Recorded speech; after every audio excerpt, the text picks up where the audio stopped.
अस्सलाम वालेकुम viewers, welcome to students platform.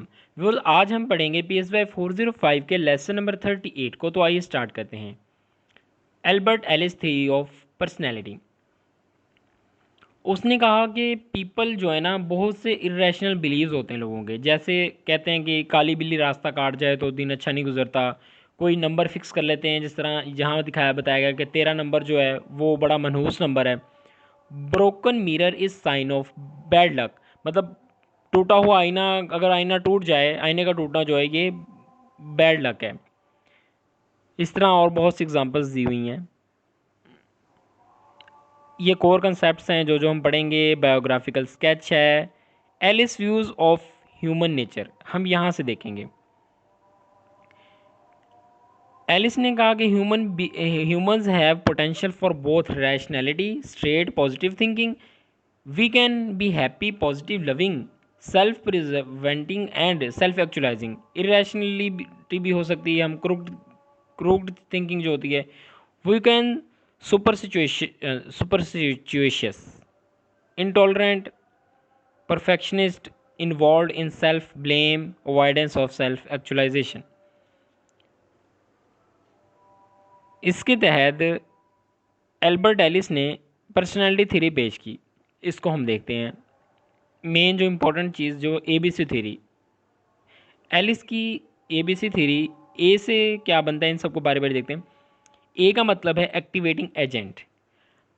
All stresses जो हैं अपनी लाइफ के, वो स्ट्रेसफुल इवेंट्स जितने भी हैं वो एक्टिवेटिंग एजेंट हैं। B, believe system, what you believe that is important. C, these events lead to consequence और result. ABC also added D or E. D, dispute, debating, challenging irrational beliefs, effect, impact on debates on minimizing irrational beliefs। इसको हम इसी lecture के अंदर detail से example से आगे देखेंगे। तो आपने परेशान नहीं होना कि अगर आपको अभी नहीं समझ आई ना तो आपको आगे जाकर इसकी समझ आ जाएगी।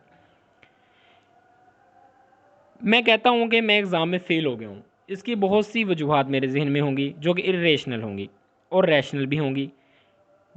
इरेशनल में कि मैं बहुत नालायक हूँ, बेवकूफ़ हूँ, मुझे जल्दी समझ नहीं आती, अगला इम्तहान पास नहीं कर सकता, ये सब इरेशनल है। रैशनल ये है कि मैं बीमार था जिसकी वजह से फ़ेल हो गया, मैंने कम मेहनत की थी जिसकी वजह से मैं फ़ेल हो गया। ये लॉजिकल और रैशनल बिलीव हैं। एलिस के मुताबिक ये ज़रूरी है कि इंसान किस तरह एक इवेंट को इंटरप्रेट करता है, किस तरह किसी चीज़ को परसीव करता है।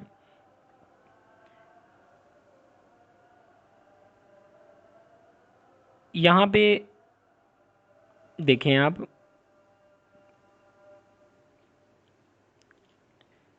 Alice views of human nature. Ellis ने ह्यूमन नेचर के व्यूज़ को ये बताया है। हम इसको ऑलरेडी डिस्कस कर चुके हैं। उसने दोबारा एक दफ़ा बता दूं कि इंसान के पास इस चीज़ की सलाहियत है कि वो रैशनल हो। इंसान के पास इस चीज़ की सलाहियत है, वो पॉजिटिव भी हो सकता है और नेगेटिव भी हो सकता है। ये इस जगह से देखें जहाँ से हाईलाइट किया हुआ है ना, इससे बिल्कुल नीचे से नेक्स्ट लाइन अनहाईलाइटेड है जो।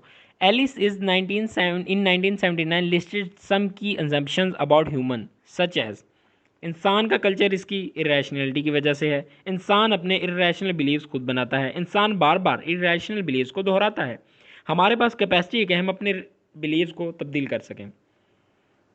आगे है theory of personality, ABC theory, जिसको हम ऑलरेडी डिस्कस कर चुके हैं। इसकी जो एग्ज़ाम्पल है ना, इसको हम आगे जाके पढ़ते हैं। ABC थ्योरी के अंदर कह रहा है कि दो बायोलॉजिकल और सोशल फैक्टर्स होते हैं, दो तरह के फैक्टर, बायोलॉजिकल और सोशल। बायोलॉजिकल फैक्टर के अंदर कह रहा है इट रेफर्स टू जीन्स या इनहेरेंस। इंसान का इननेट बिहेवियर जिसके तहत वो किसी इवेंट का रिस्पॉन्स करता है। मिसाल है, मैं एक नाकाम शख्स हूँ, कभी कामयाब नहीं हो सकता, ये इननेट बिहेवियर इंसान का। सोशल फैक्टर ये है कि it refers to socialisation process. मतलब वो चीज़ें जो आप अपने माँ बाप, रिश्तेदारों और दोस्तों वगैरह से सीखते हैं, या इनके रद्द अमल से इंसान पर जो असरात होते हैं, वो सोशल फैक्टर्स हैं। एक बंदे से कोई गलती होती है तो इस पर इस चीज़ का असर इतना नहीं पड़ता जितना इस वजह से असर पड़ता है कि इसके दोस्त वगैरह इसे बुरा भला कहते हैं। ये चीज़ इंसान को डिस्करेज करती है। ABC थ्योरी ऑफ पर्सनैलिटी दोबारा इसी की को डिस्कस कर रहा है। हम यहाँ पे आपको ABC थ्योरी जो है एक एग्जांपल से समझाएंगे जिससे आपका कंसेप्ट क्लियर हो जाएगा। एक बंदा है अली, एफ ग्रेड लेकर फेल हो जाता है, ये एक एफ एक्टिवेटिंग इवेंट है ए। अब बी क्या है कि ये चीज़ यकीन दिलाएगी कि इसमें पास होने की एबिलिटी ही नहीं है, ये इसका बिलीव है बी। वो डिसाइड करेगा कि वो स्टडीज़ छोड़ दे, ये कॉन्सिक्वेंस है सी, नतीजा। डी यानी डिस्प्यूट में थेरापिस्ट अली की मदद करेंगे, अली कि वो अपने इरेशनल बिलीव्स को डिस्क्रिमिनेट करे। ये चीज़ अली में पॉजिटिव तब्दीली लाएगी और वो मज़ीद डिप्रेस नहीं रहेगा, अपनी सोच बदलेगा और नए सिरे से मेहनत शुरू कर देगा। ये है ई। अच्छा, आगे चलते हैं इरेशनल बिलीव्स की एग्जांपल्स दी हुई हैं। इरेशनल बिलीव्स की उसको देखते हैं। I have failed in my role as an employee, I should be a good teacher like my father, I must control my anger. यानी कि शुड और मस्ट का इस्तेमाल किया गया है। यहाँ पे कहना है कि शुड और मस्ट का इस्तेमाल करना जो है ना, ये इरेशनल बिलीव्स को शो करता है। शुड और मस्ट का इस्तेमाल बंदे को नहीं करना चाहिए खुद के लिए।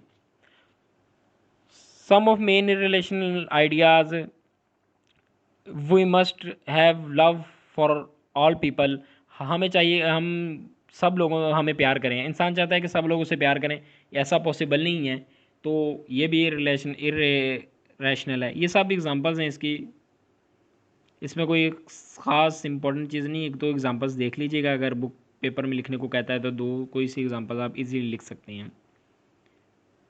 यहाँ से देखते हैं REBT therapeutic process, rational emotive behaviour therapy. MCQs के हवाले से इसकी क्या कहते हैं एब्रीवेशन याद कर लें। थेरापेटिक प्रोसेस क्या है? नंबर 1, थेरापिस्ट को चाहिए पहले क्लाइंट के साथ एक वर्किंग रिलेशन बनाएं। क्लाइंट को बताएं कि कौन से इरेशनल बिलीव्स पर वो यकीन करता है, साबित करेंगे इसके बिलीव्स हैं वो इलॉजिकल हैं। क्लाइंट को चैलेंज करें कि वो अपने आइडियाज़ को वैलिड साबित करें। क्लाइंट के इरेशनल आइडियाज़ को रैशनल के साथ रिप्लेस करें। कोग्निटिव, इमोशनल और बिहेवियरल टेक्निक्स इस्तेमाल करके क्लाइंट का इलाज करें। Techniques of RBT, rational emotive behaviour therapy, is an effective therapy that focuses on changing individuals' irrational and dogmatic cognitions by using techniques। 3 techniques हैं, कोग्निटिव, बिहेवियरल और emotional. Cognitive के अंदर कह रहा है इंसान अपने जहन में आइडियाज़ बिलीव्स बनाता है और उसे रिपीट करता रहता है। इसको ख़त्म करने के लिए 3 तरह की टेक्निक्स होती हैं। Disputing of irrational believes, cognitive homework, changing one's language. Should और मस्ट का इस्तेमाल ख़त्म होना चाहिए। बिहेवियरल मेथड, एक बंदा मुख्तलिफ तरह के एक्शंस करने लग जाता है जो कि इसके अंदर मुख्तलिफ किस्म की बिलीव्स की वजह से होता है। कोई काम करने लगे शर्माना, लोगों के सामने ना आना, हेजिटेशन वगैरह। इसमें बंदे की सेल्फ मैनेजमेंट की जाती है, मॉडलिंग की जाती है बंदे की। इसके बिहेवियर को चेंज करने के लिए मुख्तलिफ टेक्निक्स अप्लाई की जाती हैं। इमोशनल मेथड, इसमें क्लाइंट के साथ सिंपैथी शो नहीं की जाती, इसके व्यूज़ को नहीं देखा जाता। क्लाइंट की इलॉजिकल थिंकिंग को तब्दील करने के लिए इमेजरी का इस्तेमाल किया जाता है। एक चीज़ के मुख्तलिफ सूरतें बनाना इमेजरी कहते हैं। शाई या फेयरफुल रोल को इनक्रेज किया जाता है। गोल्स ऑफ RBT, क्या क्या गोल्स हैं RBT के टेक्निक के, थेरापी के? Minimise client self defeating irrational believes को ख़त्म करना, उसकी सेल्फ इंटरेस्ट क्रिएट करना, सोशल इंटरेस्ट क्रिएट करना, उसके अंदर टॉलरेंस, फ्लेक्सिबिलिटी। एप्लीकेशंस क्या हैं इसकी? ये anxiety, hostility, depression, child rearing, इन सब टेक्निक्स के अंदर इन सब की ट्रीटमेंट में यूज़ होती गई है। Self management, social skills training, self इसके अंदर भी ये यूज़ होती है। व्यूज़ मैं उम्मीद करता हूँ कि आपको समझ आ गई होगी PSY 405 का हमने जो लेसन पढ़ा है। मिलते हैं नेक्स्ट लेसन में। टिल देन टेक केयर, अल्लाह हाफिज़।